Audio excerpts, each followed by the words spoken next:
Imaginez un peu. On pense avoir tout bon, on a évité la première erreur, notre raisonnement semble impeccable, et pourtant, à la fin, le résultat est complètement faux. Frustrant, non? Alors comment est-ce possible? C'est exactement ce qu'on va décortiquer aujourd'hui.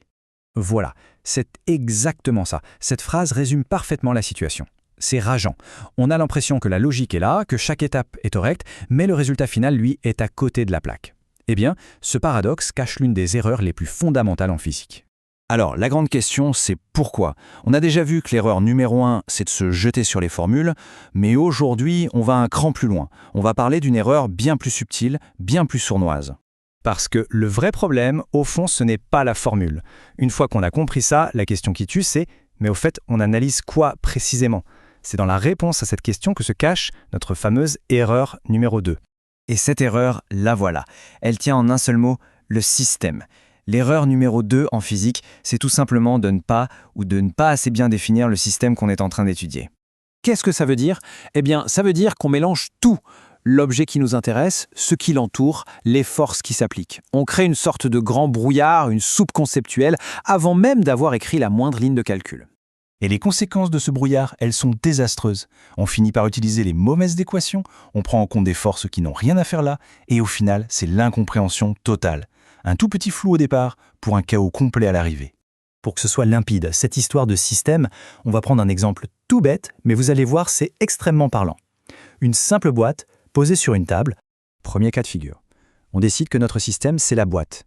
Juste la boîte et rien d'autre, ok? Quelles sont les forces qui viennent de l'extérieur pour agir sur elle?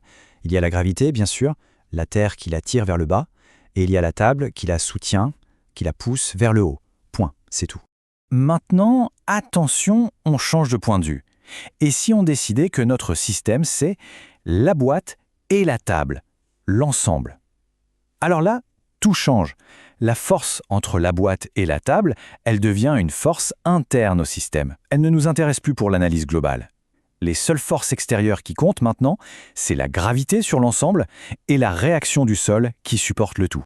Et c'est là que tout se joue.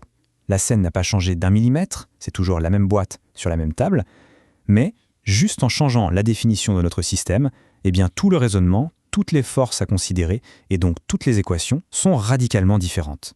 C'est précisément ici que l'erreur se produit. On commence à écrire des forces qui n'agissent même pas sur le système qu'on a implicitement choisi.